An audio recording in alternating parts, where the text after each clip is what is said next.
So in the Michael Jackson music video, I have to ask, where are you in the video? Are you one of the ghosts? Oh, yes. Yes, I'm one of the ghosts.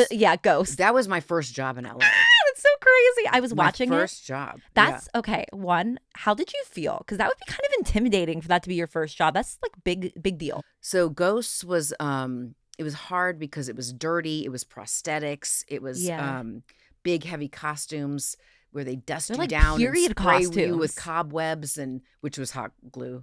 Stop. Yeah, that's a fan and hot glue. That's how they made the cobwebs. It was very cool. Oh, that's crazy. Yeah. And the dancing was hard because it was very monster, ugly dancing. And I'm used to girly, cute. Very elegant. So and when I had my prosthetics done, I told them I still want to be cute. So I got red lipstick and a beauty mark, but then the top half of my face was torn off. So, you got to have balance. But I was half cute. So you got to have a little bit. Balance.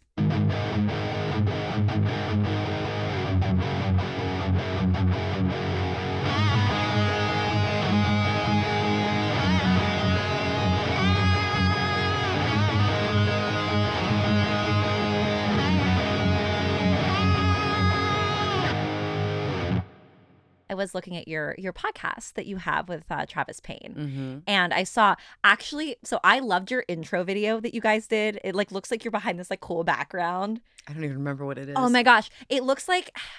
So from my memory, and this Okay. might not be completely accurate. I'm sure it is. Well, we'll see. But there was a bunch of it almost looked like TVs behind you guys, like you were in this crazy newsroom. Oh yeah. And you guys were like, welcome to the podcast. And I'm like, this is gonna be epic.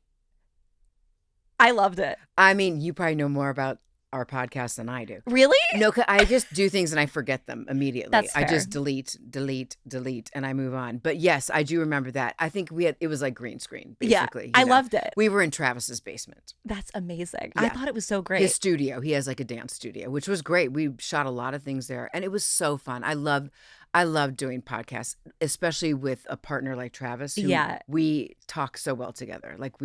We can finish each other's sentences. It's just easy.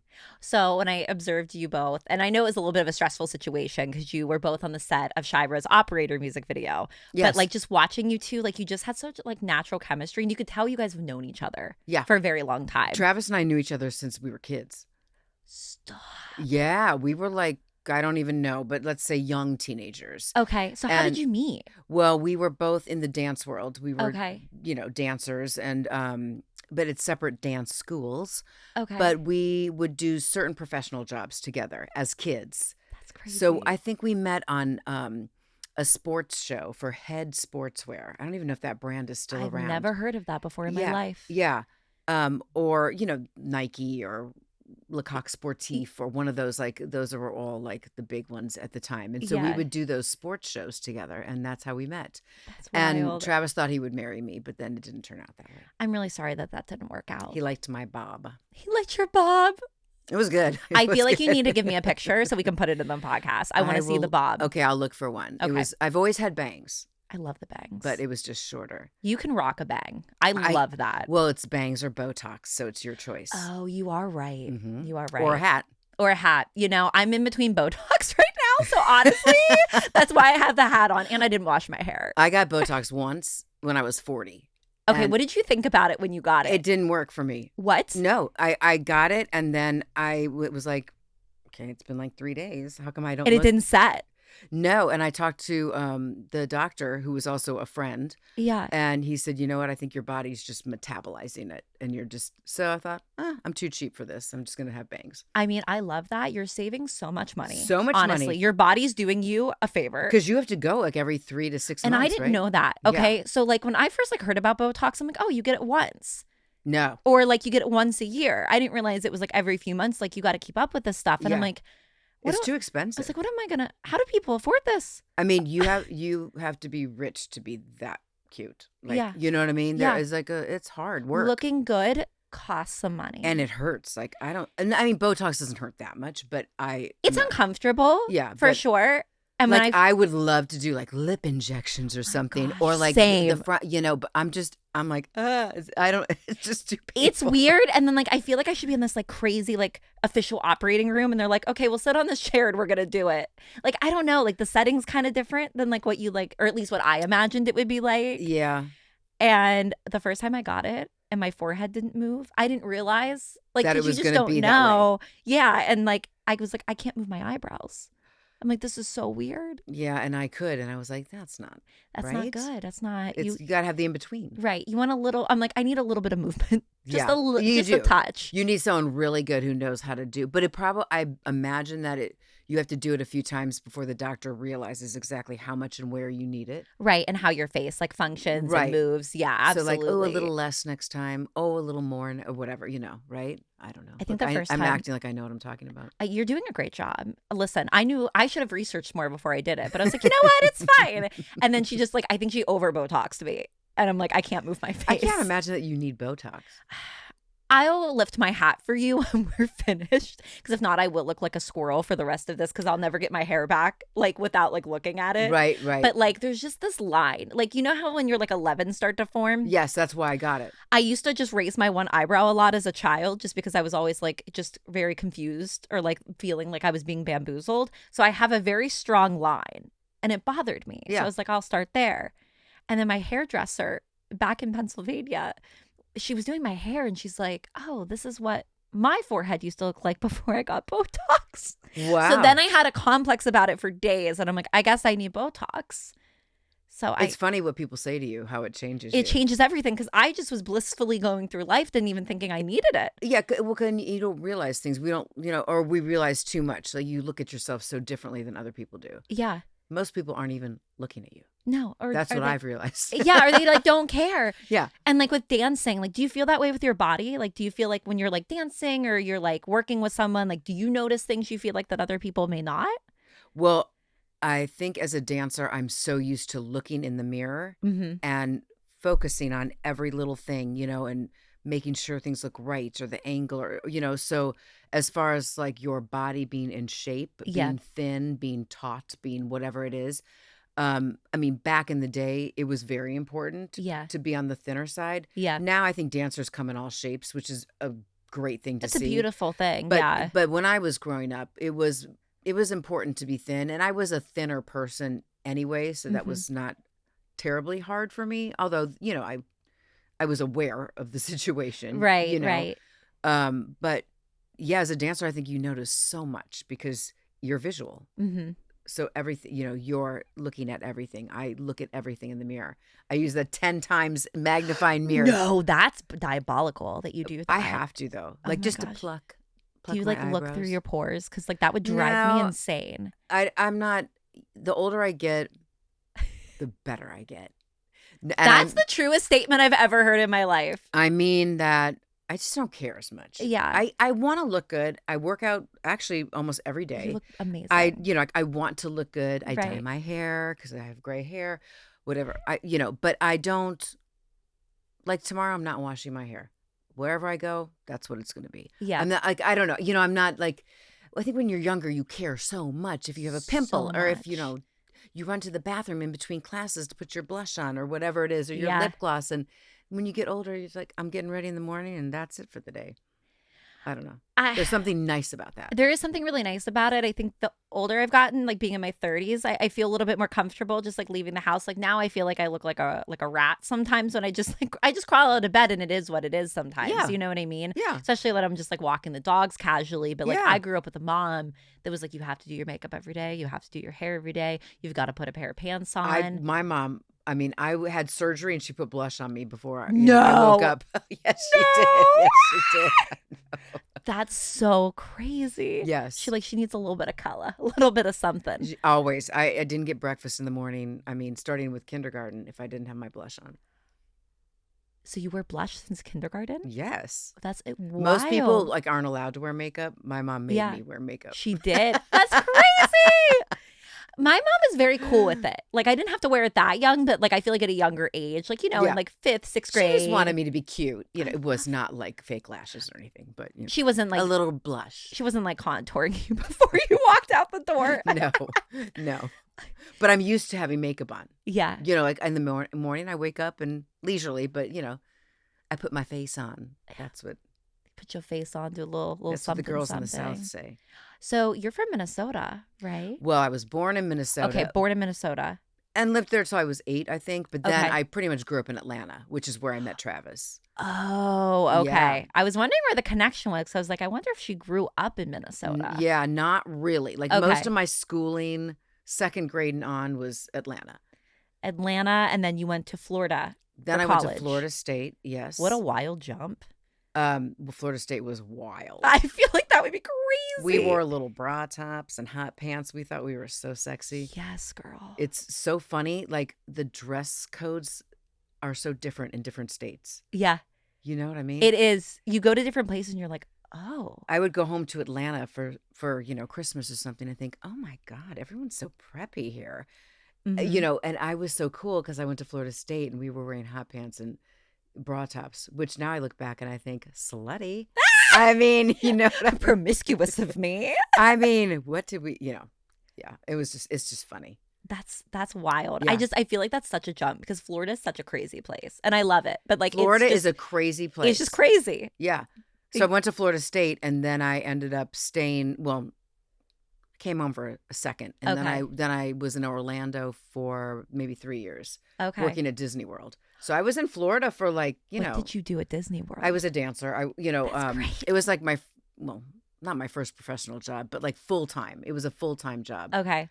The only job where I really got benefits and vacation time and You all love that. it. Because it was an actual full-time job, you Mhm. know. So I did well, my main job ended up being at Pleasure Island, which doesn't really exist anymore, but it was cool. It was like an island of nightclubs, and every night was New Year's Eve.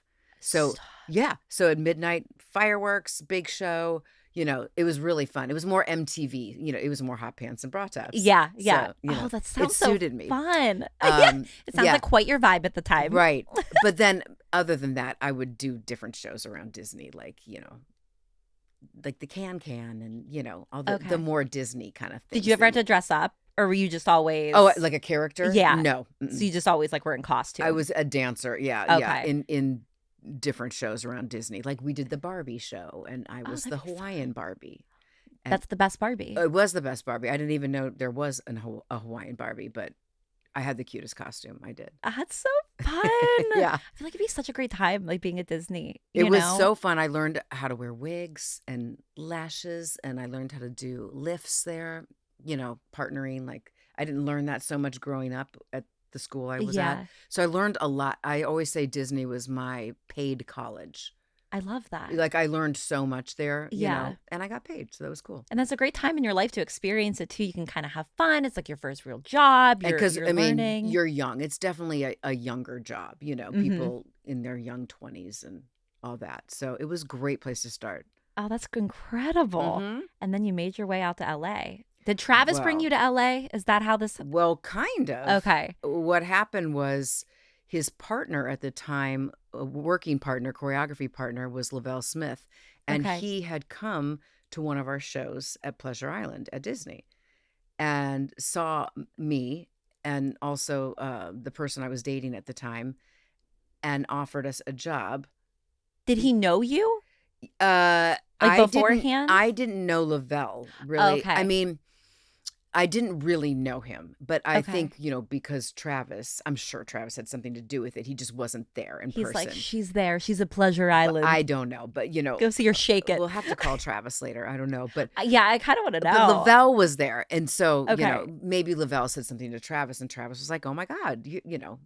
Yes, I mean, Travis has been so good to me. I would not have had the career or experiences I've had without I love this partnership. Travis.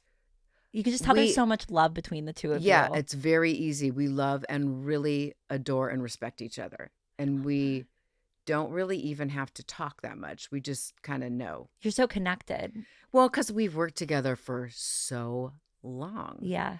You know? Yeah. I mean, from our 20s to now. So, you know, we've worked together over half our lives. I love it. It's very cool. It's so special. Special, and I don't know many people that have the same kind of very partnership. Rare. And also, Travis is the kind of guy that never was intimidated by me or anyone. Like, he's a true collaborator.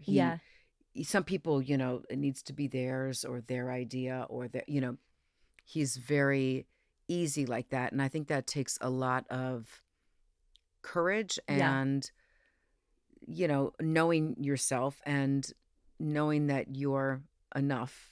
Yeah. You have to be confident in yourself to be open to other people's suggestions and feedback. Yes, because a lot of people can get defensive or whatever. I've learned a lot from Travis. And it's been a blessing to work with him. I feel like in the environment that you're working in too, it'd probably be more often than not that you would run into that. Like, yes, because there's a lot of ego in our field. Yeah. I can imagine there can be. There can be a lot of ego. Mm-hmm. But Travis and I are really cool together because we kind of check all the boxes. He's a guy, I'm a girl. Mm-hmm. He's black, I'm white. He's gay, I'm straight. He's like, there's like this it's a great balance. No, and I didn't even think about it, but I've learned that throughout the years, like, because you work with so many different types of people. And sometimes people don't want to work with, a cute young girl, which I was once. Or you are a cute young girl now. Or a gay guy but whatever, there's stereotypes, there's people, there's bias, there's, all sorts of things. So we always had, one of us could always handle the situation. Yeah. It's good to have that partnership like that because you're right. Like even like sometimes unknowingly people will be like, well, I don't want to work with this person. Or a female artist she either wants to work with a female or she does not want to work with a female. Yeah. You know what I mean? And it goes both ways. I mean, it was just, in hindsight, it was really cool because we kind of had all the bases covered. So in the Michael Jackson music video, I have to ask, where are you in the video? Are you one of the ghosts? Oh, yes. Yes, I'm one of the ghosts. Ghosts. That was my first job in LA. That's so crazy. I was watching my first job. That's okay. One, how did you feel? Because that would be kind of intimidating for that to be your first job. That's like big deal. Yeah. Huge. It was the hardest job I ever had, I think, in my career. Weirdly, I wasn't as fearful of like being with Michael on that job. Later on when I toured with him, I had a little more fear there. But I think that was because it was like this first job, there were maybe 30 of us or something. Yeah. There are a lot of dancers, And there's a lot of dancers in that video. Like as one-on-one with him as like in later jobs. Okay. So Ghosts was it was hard because it was dirty. It was prosthetics. It was big, heavy costumes where they dust you down and spray you with cobwebs, which was hot glue. Stop. That's a fan and hot glue. That's how they made the cobwebs. It was very cool. Oh, that's crazy. Yeah. And the dancing was hard because it was very monster, ugly dancing. And I'm used to girly, cute. Very elegant. So when I had my prosthetics done, I told them I still want to be cute. So I got red lipstick and a beauty mark, but then the top half of my face was torn off.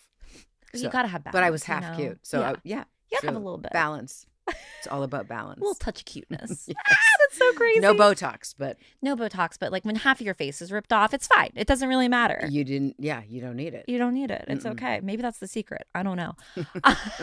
I was like trying to pick you out because I watched the music video yesterday. I don't even know that you could. And I mean, I could go, oh, that was me. You know what I mean? Yeah. But there's so many people and it's so fast moving. It is. It's That's a crazy harder. music video. And I was like, have I seen it before? And I think I have. It's just been a very long time. Well, I don't think most people in the United States have seen it. Really? Not really. I mean, unless you're a really true fan, because it wasn't really, I think it was released for maybe a week here in movie theaters because it was more of a film. Oh, okay. It's like a 40-minute or so film from start to finish. But in Europe and Asia and other places, it was released there. So they know it. But the United States, I don't think really got to see that one. But it was pretty cool, the story behind it and all that went into it. I miss music videos. I used to love watching music videos. We don't see them as much. No, it's like that art has just kind of died. I feel like every now and again, like Sabrina Carpenter or someone will come out with like this very high budget. But you have to search for it. Yes. Like you have to look for a video. I loved when like new music would come out. And that was like the first exposure you had to it was the music video. Well, it reminds me of like you were too young, but when Thriller came out. Yeah. Oh my God, we had like a sleepover. Oh, that's so We had fun. a party, and we all like, we made ice cubes in the shape of monsters and ghosts, and like, it was like a big deal because they showed it on TV, the premiere of it. It was a big deal, music videos. But now, I mean, they're still a big deal. You just don't, if you used to watch MTV to see all the videos, but now it's more programming. It is, and like I feel like everything's so accessible and it's so easy. It's like I think it's like that anticipation of a release.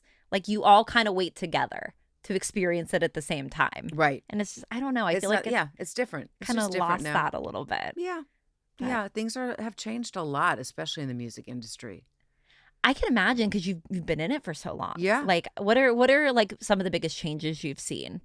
Well, oh, gosh, it's endless. But as far as like dancers go, I don't know. It used to feel like there was a group of working dancers, and you kind of all knew each other and each other's stories. And now I feel like there's just so many dancers from all over the world, which is good and bad. Yeah. It's just more saturated. So all that means is that that group of people doesn't work full time anymore because it's all spread out, you know? So it's hard. I think now it's much harder to make a living doing that, and also, in the industry, like our fees haven't really gone up in 20 years. Really? They've all just kind of, but inflation has. Yeah. It for sure has. Yeah.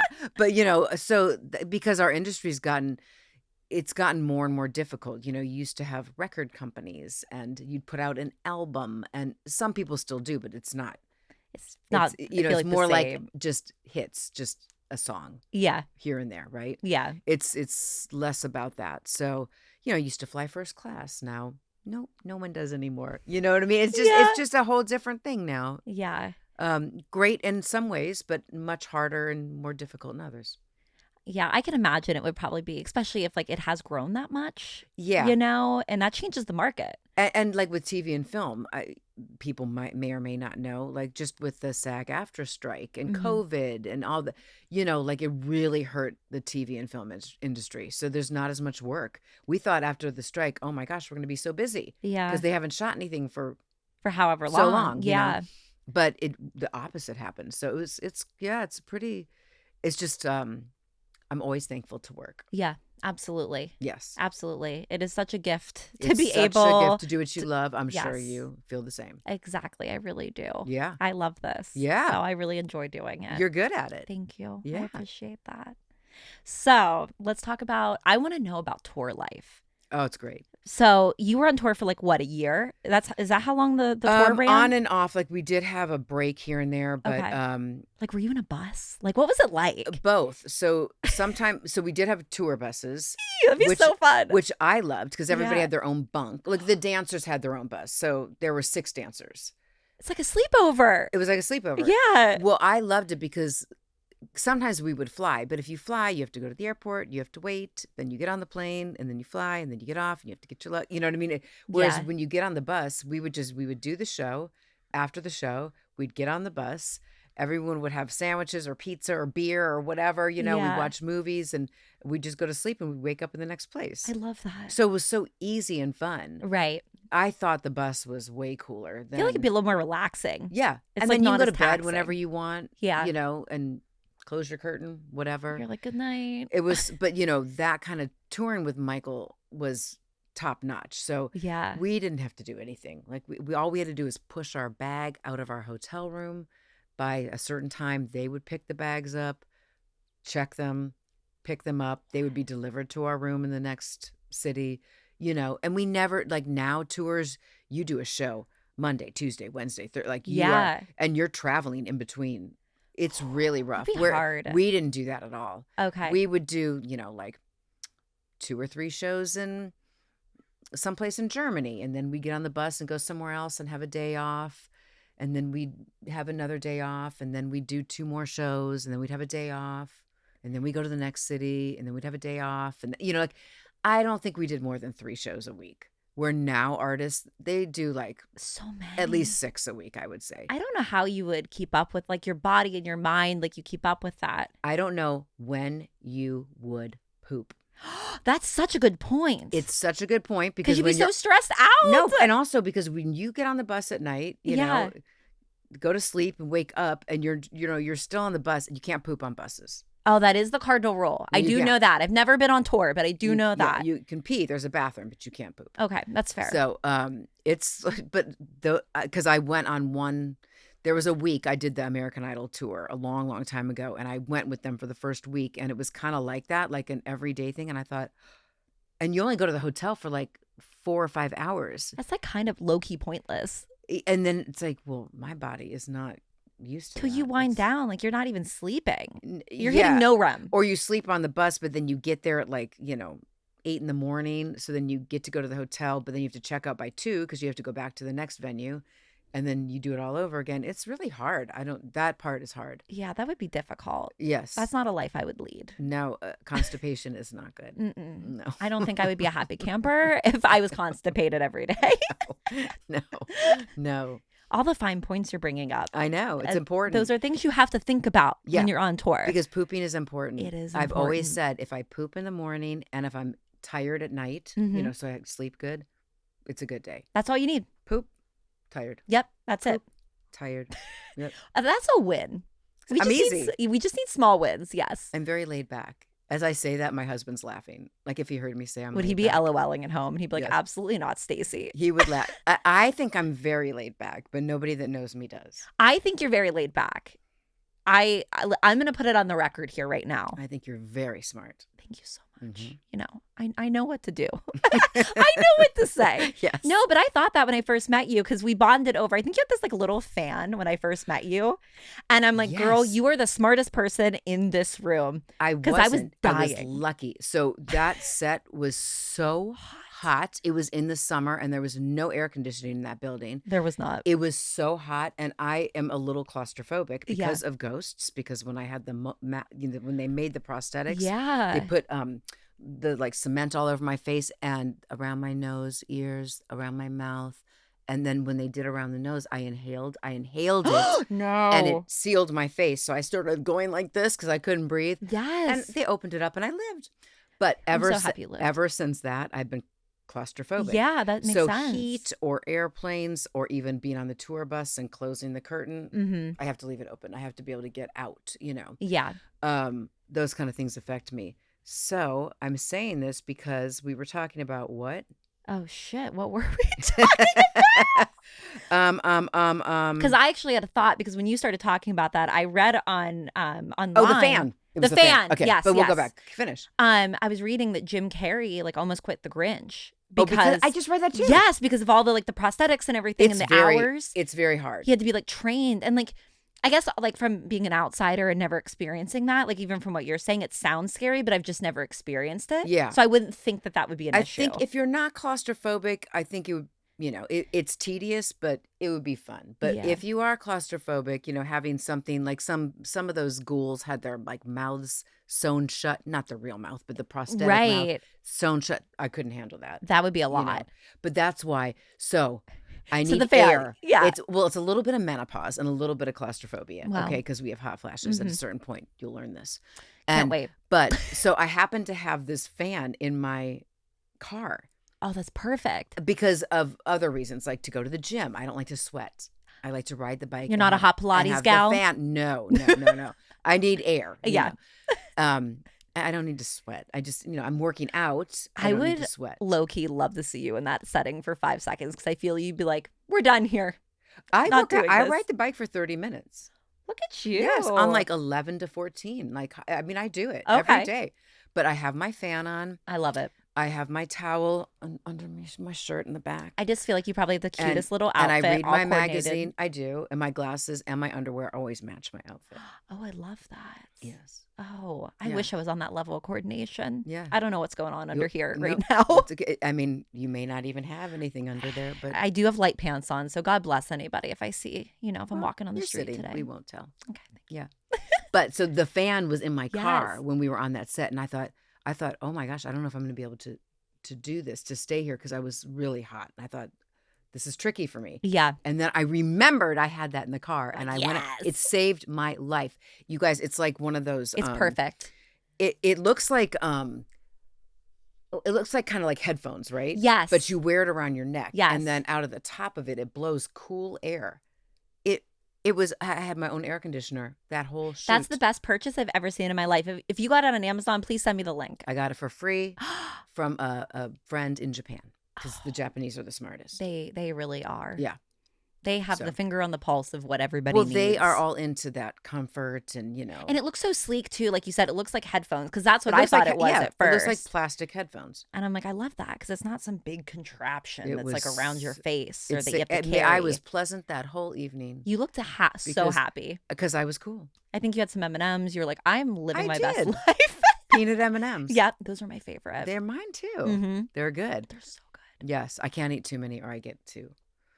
Does it get you? The older I get, the more I have to have less caffeine, less sugar, less alcohol. That's really sad. It happens. That's really sad. Yeah, because you start feeling things differently. It's weird. Yeah, I could believe that. Yeah. I like stopped drinking for a while and then like I dabbled again and I'm like, I don't know if I like this anymore.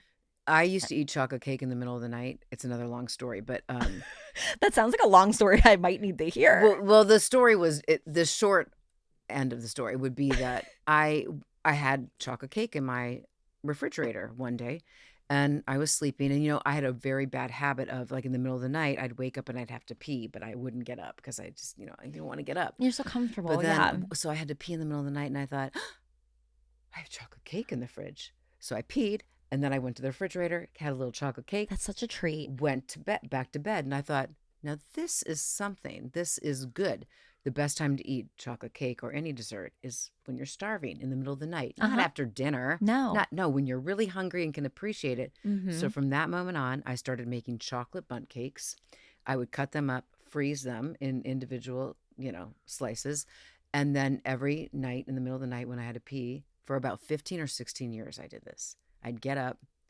I'd have not a whole slice, just 2, 3 bites, go back to bed. And everybody knows that I did this. I did this for 15 or 16 years until one day, like in the past 5 years, I was eating my chocolate cake and I thought, I don't even think I want this. I think I'm just doing this because I've been doing it so long. Yeah. And now I don't do it anymore. I loved the story until it ended. But I still eat chocolate cake. I just don't eat it in the middle of the night. Because I was like, I don't think you're like doing something because you just do it every day. I'm very habitual like that. Mm-hmm. I have schedules. I do the same thing. Sometimes I would eat a turkey sandwich with sprouts and mayonnaise and these honey almonds every day for like 2.5 years. And then one day I was like, I think I'm done. Like you got to switch it up a little bit. And then I would switch it. Yeah. But so, yeah, I just was done. It's just such a nice little treat, especially in the middle of the night when it's just quiet and there's nothing going on and you can just kind of enjoy it and you're by yourself. Yep. My favorite place to eat is in bed. So like, really? Yeah. Like if I'm traveling and I'm in a hotel, like I want to eat in bed. Do you watch TV in bed? Mm-hmm. I don't. Yeah. In a hotel room, I will sit in the chair. No. And watch TV. And then when I go to bed, I go to bed. Does it have to be separate for you? Are you a reader at night? Like, do you have a book? Okay. No. Nope. I just, I'm very simple. When I go to bed, there's no sound. There's no light. Okay. You like complete silence. Because if the TV's on or something, then I think I'm supposed to watch it. Yeah.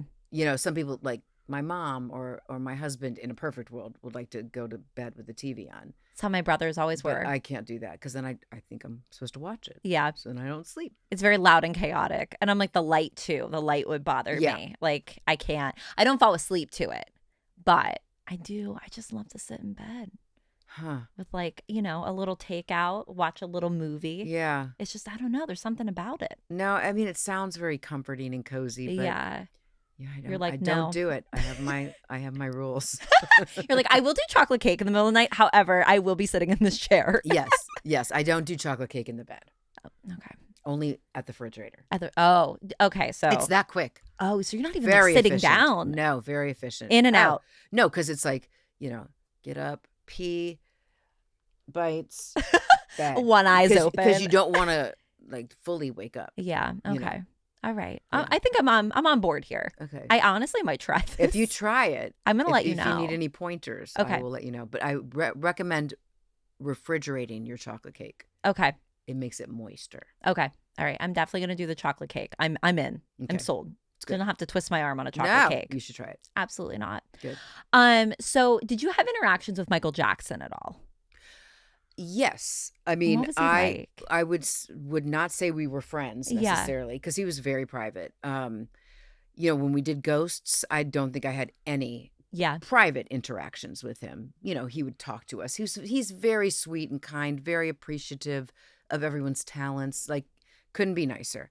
But when I went on tour with him, then there was more room to, you know. Yeah, you're surrounded There by was the only same 6 people. of us. Yeah. And so we were together more often. And so, you know, like I remember one day in rehearsal, I don't know how it came up, but I asked him if he had ever been to McDonald's.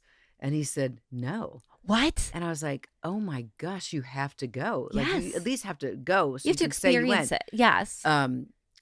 Yeah, I remember asking him that. Did you ever take him to McDonald's? No. Oh, No, because man. I'm sure it was a little bit of a different dynamic. Yes, But and we didn't even travel together. okay. So Michael would, you know, be on his own plane or, you know, bus. I don't even know if he had a bus. Probably flew places. Yeah. Because really, you know, when we would be finishing the concert, the last number, Michael would already be leaving Oh. while we were still on stage. Oh, so he wouldn't stay like after and do like any meet and greets or No. anything. He would just be out of He there. would be out. I mean, honestly, probably smart.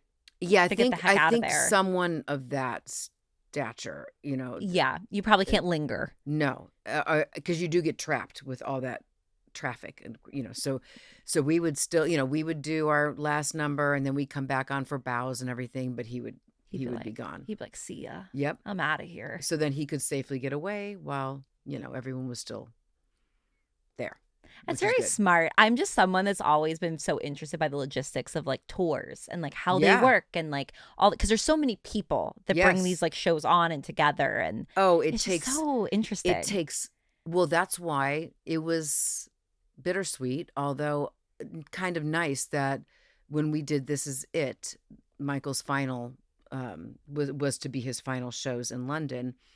When he passed, you know, it turned into a documentary, which was never supposed to happen that way. I mean, Oh. we were never shooting a documentary. Okay. You know, there's always cameras around and everything, but Yeah. they basically pieced footage together. That's wild. And it's the only glimpse really anyone ever got to see of him putting a show together. yeah. And that never would have been seen had he still been here with us, you know. So that I think was like a little icing, silver lining, right? It is To nice. something that was very sad. Yeah. But that kind of, you know, it's a really interesting documentary to watch, to see. I don't know if I've ever how- seen it. Oh my I'll gosh, have to to watch see it. how many people are involved in putting something like that together. And you still don't get it. Like there's still There's probably so many 100 more people logistics that you and didn't see. teams and people that are Yeah. doing things. And I always like to watch like the older like reality shows with like Joan Rivers, and you could just see like all her assistants and like they're working and like I loved her. I do too. She was laugh out loud. Oh my gosh, I would miss her. die to have seen her live. Yes. Would have died. I'm the person that you know, if I see something funny, I'll be like, that is so funny. Mm-hmm. I don't, but with her, I would crack up. She was hilarious. She just had a way. She was so good. Because she was so honest, and the truth is usually the funniest. It is the funniest. And just her delivery and her demeanor and like her just I don't give a fuck attitude. Yep. I love everything about her. And the outfits. Oh, Because she would the say what outfits. no one else had the courage to, usually. Mhm. Yep. And as a woman, Mhm. you know, she's taken She that was stance. very special. She was a very special person. Gone too soon. That was very sad. She is Absolutely. missed. Yep. Michael too, of course. Of course. Yep. Yeah. Yep. Ugh. But yep, it takes a lot of people to put on a show like that. I just think that's incredible. It I don't is. know. I just think that's so fascinating. Yeah. I can't even imagine just scheduling all the travel for all the people that travel with the show. You would need know? a Xanax. Like you would need so many things. I don't A pack know. of cigarette. Like I that would don't just be know. so hard to like Yep. sit and be like, okay, well, person A has got to be here and person B's got to be there. And like, And they really try to keep everybody so comfortable because, you know, traveling all the time for 6 months, a year, however long the tour is, you know, that could be hard. If you were lugging your bags around and stuff, Mhm. thank goodness we didn't have to. So it was fun. It stayed fun. Right. You know. But those little things that you may not think about and Yeah. like adjusting so that you can be as comfortable as you can be, because like not only is it probably hard on your body Right. and you're working, but like I'm sure mentally too, like just your well-being. It would be hard to be on the road that long. Yeah. And like, you know, when we toured, and I'm sure they still do this, but we would get a booklet of everywhere we were going, every hotel we were staying in, where the closest laundromat was, what were some of the restaurants around. That's really the city. nice. I mean, like you have to do laundry. Right. You got to do like just basic things like that. You just don't think of till you're like, oh, Yeah. I have no underwear left now. Right. Like You I need know, to take 'cause care of this. You're never home. So, Yeah. you know, there's a lot to think about, but they took good care of us. I'm glad that they took care of you guys. That's incredible to Mhm. hear. So another project I have to ask you about because I'm a personal fan, Coyote Ugly. Oh, yeah. You worked on Coyote Ugly. We did, yeah. I love that movie. I think I do. I mean, I don't. You may feel differently than like I do. No, maybe I watching it. I definitely liked it. It was a lot of fun. You know, I think that they were trying to create another like flash dance or another real like Mm-hmm. moment. I think it was good, but I don't think we quite captured that, is my opinion. But I think not it's we, iconic, but you know, though. just you do. I do. I think it's an good. iconic Well, movie. Maybe sometimes you're too close. You don't have perspective, meaning me. Yeah. You know, like when you're in it, you. Because that's like a classic to me. Like that's like one of the classic films. Like I feel like I Good. grew up watching. Yeah. You know, because That was hard. That was a very hard one. We got so behind schedule that we ended up shooting 24 hours a day. what? I mean, obviously, Like with I no wasn't there. breaks? So with no breaks for production, but Travis would go the first 12 hours and then I would go the next 12 hours and then he would go the next 12 hours and then I would go the next 12 hours. So they'd shoot all day with the actors and then all night with the dance doubles because we had dance doubles for each main character. Oh, that's interesting. Okay. And so we would do it like that round the clock because at a certain point they were just so behind schedule. And you know, when you're behind schedule, you're losing like $1 million a day. You know can't what I even mean? fathom how Just behind. the location and the cameras and the lights and you're just paying for so much. Right. Everything to keep running and Right. literally keeping the lights on every The single day. catering, yeah. How long was that project supposed to be? And then how long did it end up turning out to be? Do you remember? I don't even remember. I mean, I feel like we probably rehearsed with the actors for a good month before we started, I think. Probably the dancers too. And then shooting had to have been at least a month, but it felt like 2. So I'm guessing. I can't remember. It's funny. It's funny when you're asked questions later on about things, how you remember it, sometimes not the way it was. Yeah, I'm sure. You know? When I'm sure too, like for you, like how you said, like you kind of delete, like you were probably like, okay, like this experience is over now. Like you've done it, especially when you're working and you're in like you're in it and you're going through it. Right. Like you probably, obviously you're going to feel differently or remember it differently than me, where I'm like, I've just watched that movie 35,000 times and I just love it. Yeah. But no, it was a great, that was a great movie. It was a difficult one also for us just because of the amount of hours that went into it. Yeah. And Where did stress. you shoot that? Here in LA. Oh, okay. I think it was like somewhere off of the 405, like off Jefferson or something. Okay. In a soundstage there. That's wild. That's where they had the bar. Okay. I thought So I'm like, oh, it's probably in a real bar. Well, no, it was, that was not a real bar. The interior was not a real bar. Okay. But I'm sure they did exteriors in New York. Okay. But we shot the action here, the interiors here. Oh, that's so crazy. Yeah. Oh, I got to ask you about one last project. Yeah. Hole's Yeah, Courtney Love. yes, her music video. You worked on it, right? Well, that was Celebrity Skin. That was the first time Travis and I mean, I don't know why I was like Hole. Like yeah, but Hole, that was the name of the group, I guess, right? yeah, it was her. Yeah, that was her group. But yeah. And Celebrity Skin was the video. That was the first time I worked with Travis, like Oh, okay. choreographically. Like he choreographed it, but I think it was something like he couldn't cast it, I think, or something because he was out of town.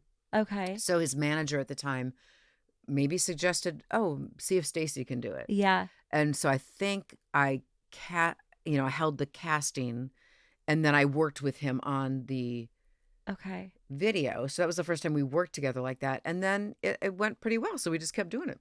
So casting, explain that process to me a little bit and how that works. Basically, Somebody calls you, okay, we want you to do a video for Courtney Love. We need 10 dancers, all females. Courtney, I'm making this up now. I don't remember. She's only 5'6", so we need everyone to be around that size. Okay. Or sometimes if it's a male, they'll want people shorter than them. Or, it depends. Okay. So that kind of thing. All ethnicities, whatever. They're going to be dead dolls, so they need to be whatever. Okay, so then we call the agents because there's several dance agents in LA. Say we're looking for 10 girls, all ethnicities, body conscious, clothing, whatever, come. So we have an audition, and each agency sends so many dancers, and we teach a short combination, and then pick 10 people. And then you just pick. Either we pick, or sometimes we'll pick maybe 20 and send those top 20 to production if they want to approve it. Okay. Okay. So it just kind of depends on the situation. All right. But that's the short answer to how you cast. Okay. I feel like that'd be such a fun process. It's much more fun to be on the other side of it. I'm sure. Than to actually be auditioning for something. I did not like auditioning. Travis loved auditioning. Really? Oh, yeah. He loved auditioning, but I did not love auditioning. It's stressful. I would say what's the one that you were like so like maybe nervous about, or one that maybe you like kind of struggled through a little bit? Weirdly,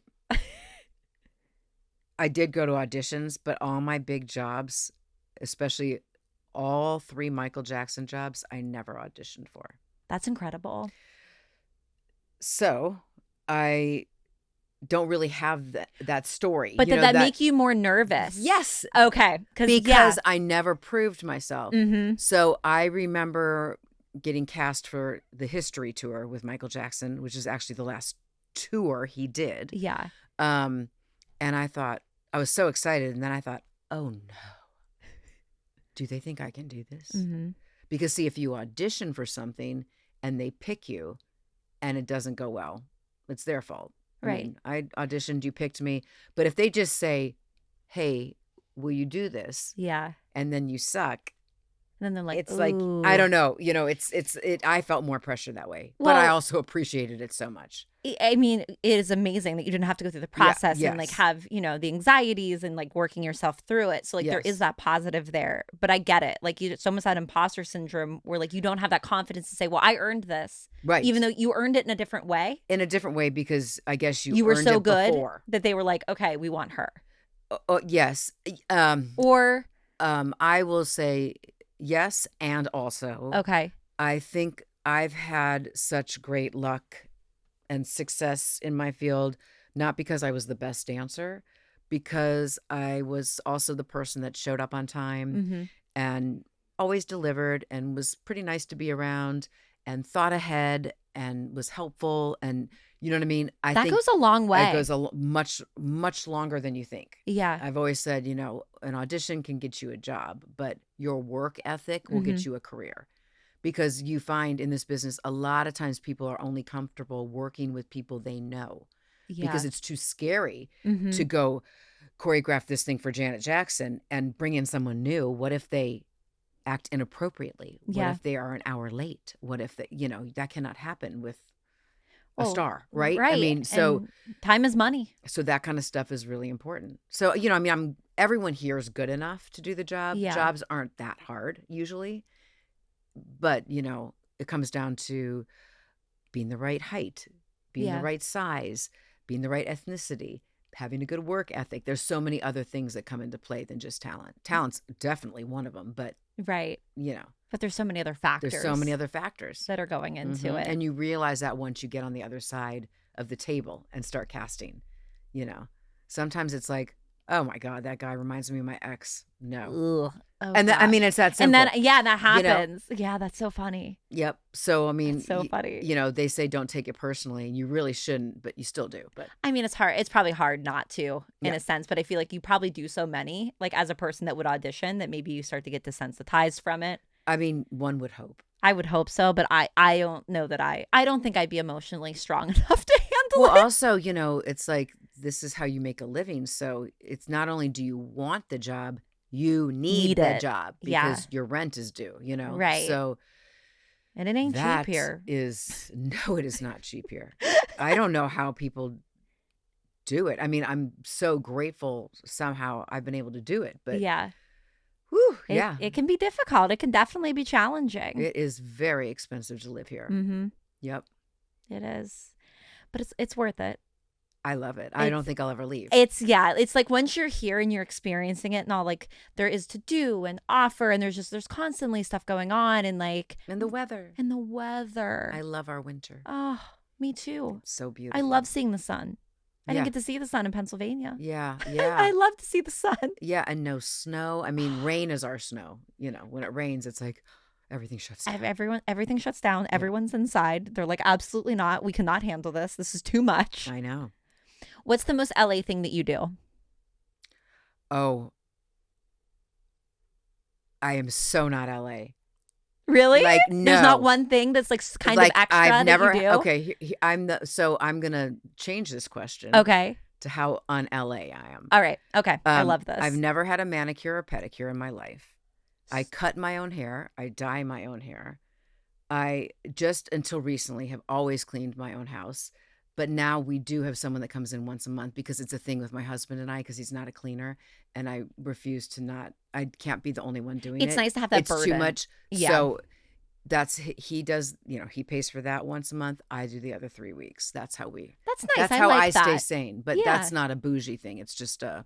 As a practical. It's so we don't get in a fight. Yes. That is working together. Yes. Yeah. But I am very not LA at all. I'm not even very artsy, I've always said. Like, really? I'm more mathematical, business minded. I'm more schedule-y. I'm not fly by the seat of my pants, which is exactly why I think this job was meant for me. Yeah. Because it got me out of my comfort zone. Yeah. Because you can't plan with this kind of work. Right. You can't plan a vacation because you might get a job the day before you're supposed to leave, and then you got to take it because, you know, when's your next job? You don't know.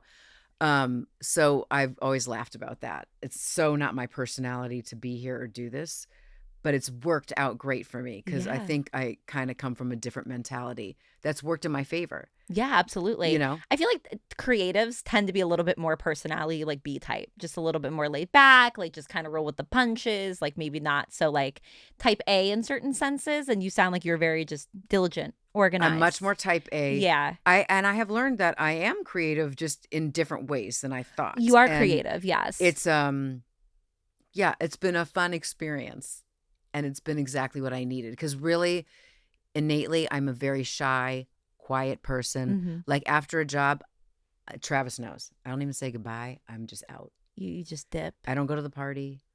I don't. You need your alone time. I don't keep like memorabilia.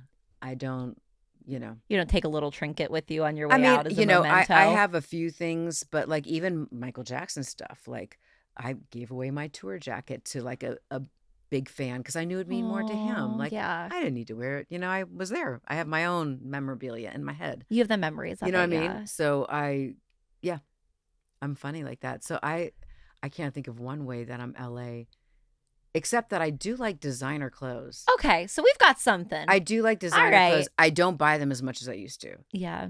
Because everything's just gotten so expensive. It's so expensive, yeah. But there is the Real Real. Ooh, I've seen it. I've never. So the Real Real is a website where you can get lightly worn, very expensive things like Louis Vuitton or Gucci or Prada or whatever. It's still very expensive. That's more my speed, my vibe. But I'm that's a thrifter. more doable. Yeah. Well, that would be LA thrifting. Okay. There's like thrifting and then there's LA thrifting. Yes. Like I'm sure a lot of the Kardashian stuff is on the Real Real.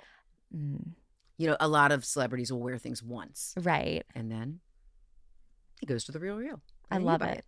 I love it. Yeah, so try it. That's an ethical way to purchase some designer items. Yes, right? It's very green. It is. It's very green, very sustainable. We love it. I don't drink juice. No juice. I'm not a juicer. That's another way. Like LA. No, yeah, juices galore. I don't do that. I don't do collagen. I don't do the CMOS. Did you get on the CMOS train? No. I don't even know what that is. Oh gosh, I got on the CMOS train for like 2 or 3 months. Like it's supposed to be like super good for you. Like you drink it? No. You put it on your face? No. What do you do? No. What is CMOS? Eat it. It's literally like the best way I can describe it is it's almost like a gelatin. No. And you like take a spoonful of it and put it in your mouth. I got banana flavored for some reason because I was like, oh, that sounds so good. it's like just scraping the bottom of the ocean. Like whatever you think like a coral reef tastes like, that's what that is. With a hint of banana. With a little bit of artificial banana. I don't like eating things that I don't the like. The texture's weird. Like I'd almost gag sometimes because I'm like, I just got to swallow it. And then like I did it for like a month or two and I'm like, we got to stop. We got to put a kibosh on this. It's not doing anything. I don't do anything like that. I don't eat anything gross. I don't drink juices. I don't do intermittent fasting. I don't fast. I don't think I'd survive. I hate the day before a colonoscopy. It's the worst. You can't eat. I've been through that with my mom a few times. Yeah, it's a whole process. I don't even care about the colonoscopy. It's just not eating. It's the prep work before and terrible. Like the smoothie you have to drink and then which I think they're getting better. Like they're getting smaller at least, I think. Oh, well, that's good. But because like it seemed like a lot. Well, you used to have to drink like a gallon. this big thing. Then like, I think it went down to like 2 cups or something. But I had a friend of mine that I think it was just like a shot. I've never had that, but anyway. A shot would be nice. Like I could handle that. Yeah. But they're like, drink a gallon of this like just slug juice. Like no, absolutely not. Yeah. It's hard for me to ingest anything icky. Yeah. No. That's very fair. Mm-hmm. So I'm not LA really. I think I might be kind of surprised. Really? I don't know. I thought you were gonna have some like hidden thing that you're like, no. This is the LA thing that I do. I mean, I can't think of anything. Okay. I don't think so. Most of my friends would tell you, I think, that I'm not. I'm pleasantly surprised by it. Wow. I love it. Yeah, maybe I'm just too cheap. That's okay. Listen, we love a thrifty gal. You are a fiscal. I mean, it's like, like I said, I'll cut my own hair, dye my own hair, do my own nails, but I will buy Gucci boots. But you're saving all that other money. Yeah. You're saving money so you can buy the Gucci boots. Because what I found is you can't do it all. You can't buy it all. You're going to have to. You do. You kind of got to pick like what you're going to do. Yes. Yeah. So. I totally agree with that. We love a fiscal queen. Yeah. I am. You are a fiscal queen and I love it. Yes. I absolutely love it. Save your money. Yes. You never know what's going to happen. You are so right. And something always happens every month. It's new tires. It's tree trimming. It's I don't know what. My battery died on Friday. Yep. It was devastating. No, it's and if you don't save some money, then all of a sudden you just can't drive. Yep. And that is hard. Yep. Here in LA. Yep. Yeah. Tow guy came. I'm so sorry. And he's like, it's going to be a few hundred. And I said, okay. But like, what are you going to do? I can't change the battery. Like, I'm not a mechanic. Yeah. I don't know how to do that. You got to like, just do it. Yeah. I need a car. So, I mean, it's fine. Everything's good. But it's just when you wake up in the morning in a street sweeping day and you think you can move your car from one side to the other because there's a parking spot in front of your apartment. And you're like, oh, the heavens have opened for me this morning. And then your car dies. Oh, no. That was what happened. I'm sorry. It's okay. Street cleaning. It's real. That's probably the thing I hate the most about Los Angeles. I will say the street parking that I chose, and then the street sweeping is a little rough. And just parking in general in LA, you can't mess up. Like you can't, they will give you a ticket. Mm-hmm.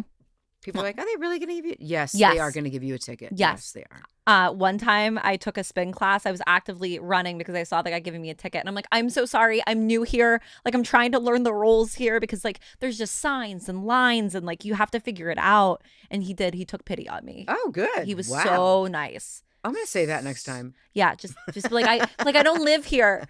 I was like, I still have my PA license. I think I can get away with this. Oh, see, I don't. Yeah, so I was like, I don't live here. I'm so sorry. Well, I do now, but, like, I'm new. And he did. So try it. I'm going to try it. Try it.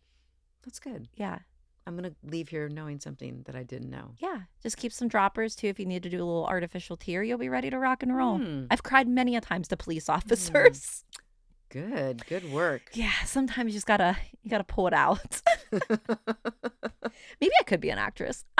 Maybe. So that Dammit moment that you brought with you. Let's hear it. I don't have a great one. The first thing that came to my mind was when I was in 6th grade. Oh, okay. I got on the bus to go home from school with Kristen, my friend Kristen.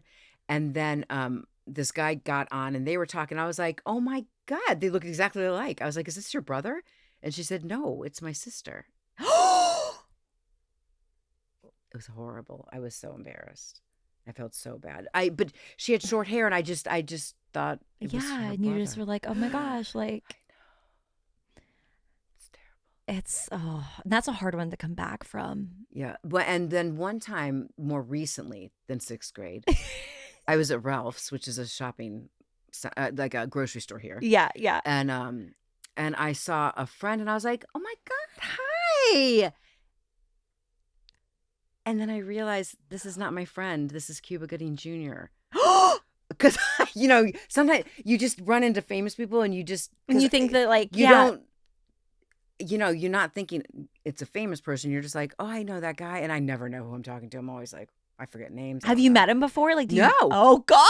No, I just was like, trying to play it off like, hi. Yeah. Because I never remember certain people. You work with so many different people. Sometimes you just don't remember people. Anyway. Oh, I'm sure. He just looked at me like, I'm sure it happened to him many times. Yeah. But I was like. What did he say?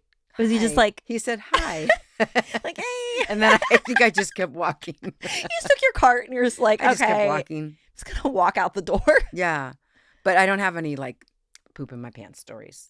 I told you when you first walked in, I am a little disappointed. I know, but I wanted to. I have so many friends that have those stories. I should give them. You should collect them. I should give you their number so you can have them on because they have a lot of. I'll just do a whole episode of it. Like if you can just provide me with the call-ins, I can. Like I'll just start calling everybody since there's a lot of poop stories that you've told me. I have a lot of friends with major poop stories. I would love to hear them all. Yeah. I have a few from my friends. I don't want to embarrass them, but there's one that's pretty good. Okay. Well, yeah. I won't say them myself, but I'm like, if they want to contribute. I know. I'm like, is she going to be upset with me if I share this story? Okay.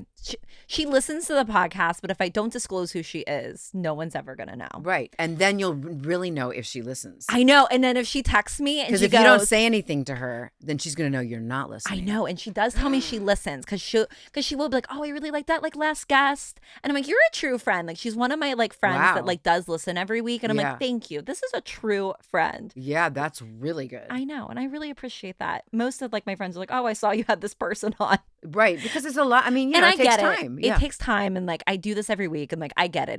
It's a lot. And like, they're also friends with me. They get me every day. Like, they're probably like, enough's enough. We don't need her also on a platform but like tell this. The poop story. Let me hear. I know. Okay. So I'm going to tell her poop story. So I forget how it happened, but she was in her garage and she didn't have her key with her. And she was trying to get into her home and she couldn't get inside of her house. And she had went on a run. She went on a run and then realized she had to poop and freaked out. And I think she made her way back. And I hope I'm telling this accurately because I'm working off a memory from when she told this like a while ago. So she goes into her garage and tried to get into her house and she couldn't get into her house. And she panicked and she's like, what do I do? Like, I'm in my garage. Like, it's coming. Like, it's happening. I have to do this. She pooped in a plastic bag. Oh. And then she took that plastic bag and disposed of it. And I said, honestly, How efficient. I'm like, you're the smartest person ever. Like, I don't know what I would have done. I think that's great. I think she did a fabulous I don't even think that's thing. Embarrassing. I think that's like kudos to you. I thought it was great. Nice. And you know what? I'll share one of mine. Now that I've shared one of hers, I feel like it's only fair. Okay, good. So I did have a sharp moment once. And when I had that moment, I was just like kind of living with like a boyfriend at the time. Like we weren't living together, but he stayed with me a lot. Yeah. And I was like, oh no, like I got to dispose of this underwear, this evidence. So I put it in the bathroom trash, which then I put in the actual trash. Okay. And then I took that trash and put it into the trash bin. And I'm like, everything's fine. No one's ever going to know. No. Next morning, he goes to open the front door. I think to like leave or something. He's like, oh my gosh, something got into all your trash. All of my trash was ripped open because a raccoon got into my trash and ripped it all to shreds, like in the front. And then he was definitely afraid of raccoons. And I'm like, oh my God, don't go out there. I was like, that raccoon might still be out there.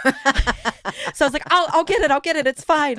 Because I'm like, oh my God, like if these underwear. The raccoon found the dirty underwear. The raccoon found the dirty underwear. It's so funny you said that because my friend, I won't go into it, but a similar story, but she had a bear. She was in Pasadena and a bear got in her neighbor. She had thrown away a bunch of old stuff and she had some like old nudie pictures. Oh. So she threw them away and the bear got them and her neighbor found her neighbor was like, I think I have some of your trash because the bear had spread it out everywhere. So yeah, Those critters what can a be time. naughty. Those critters know. They know when something is in the trash that it should not be, or something very embarrassing. Yeah. And they're like, let's just rip this to shreds so that everybody in the Tri-County area can see it. The raccoons are really bad. They are funny. They are so bad. But the bears. The bears. She has bears swimming in her pool. Yes. I don't know how I would feel if I just saw a bear. I think I'd love to see it. If I was in the comfort of my own home. Yes, but yes. it is like, ooh, I mean, because at my house we see coyotes a lot. Okay. A lot. And then sometimes raccoons. I've seen skunks. Oh. Which are beautiful. I don't know if I've seen a skunk yes, here. And my dog has been skunked, which is not good at all. But anyway, I've never seen a bear, but I think I would like to see a bear. But yes, it's where I was safe, somewhere where I was safe. A safe proximity, I think, would maybe be okay. But yeah. It's fun to see the wildlife, though. It is. I love, our I love a critter. and our critters. And, I love an animal. Yeah. I do. I love all the nature. I have a story. I know we have to go. No, please but share. It's not embarrassing, but it kind of is. Okay. My last dog, his name was Oishi. And Oishi means delicious in Japanese. And I saw him and I was like, you are delicious. There's a bigger story to that, but that's for another time. Anyway, all night I was sleeping and I kept hearing this noise outside, crinkling, walking, whatever.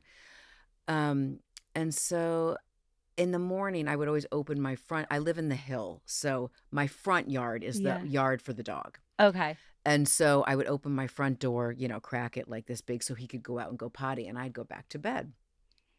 So I opened the door and I went back to bed. And then I noticed Oishi got up on the bed, but I could tell he wasn't laying down. So I opened my eyes, and there is Oishi sitting, looking at me with a rat in his mouth. And I said, Oishi!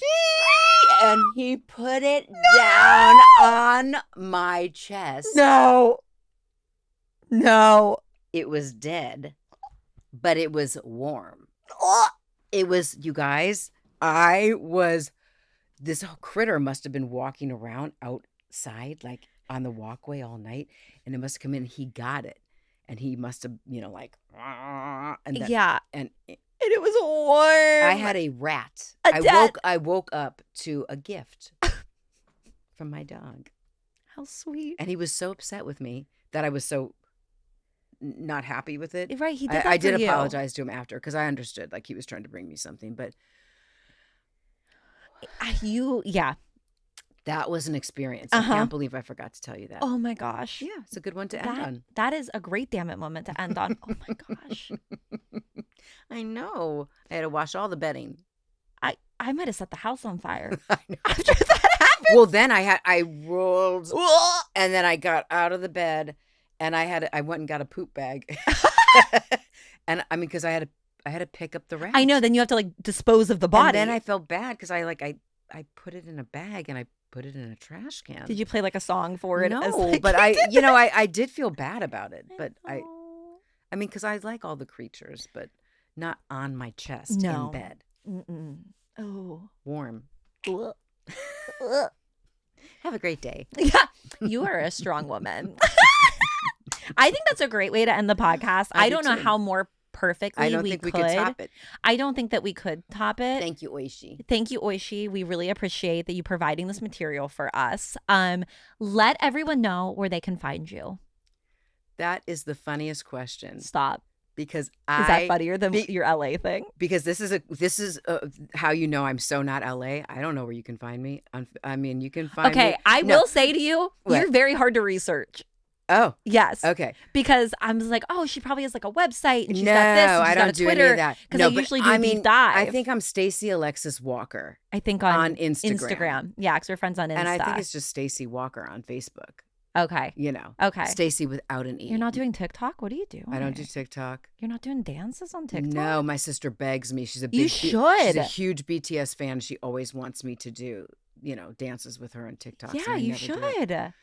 It'd be fun. Just, I say that, but then I would never. Like, you're a dancer. Well, and it's like it's work to me. Yeah. I mean, it doesn't. It probably wouldn't be fun. Like, it's weird. So that's how not LA I am. Okay. But there, I told you. At Stacy Alexis Walker on Insta. Instagram. Yes. And you've done so many things, so many incredible things. Oh, I've had so much fun. Been so You've led spoiled. Such a career. I'm truly grateful. You have no idea. I get it. The older you get, the more you look back and think, wow, that was cool. Like, I'm so lucky. I'm so lucky. Well, I feel very lucky that you sat down with me. So I feel very lucky to have spent the afternoon with you. This was so nice. Thank you so much. I loved getting to know you more. I loved your stories. I just loved asking you like all these behind the scenes questions. So thank you for answering those for me. Thank you. It was fun. So fun. Okay, thank you so much. And friends, we will see you next week.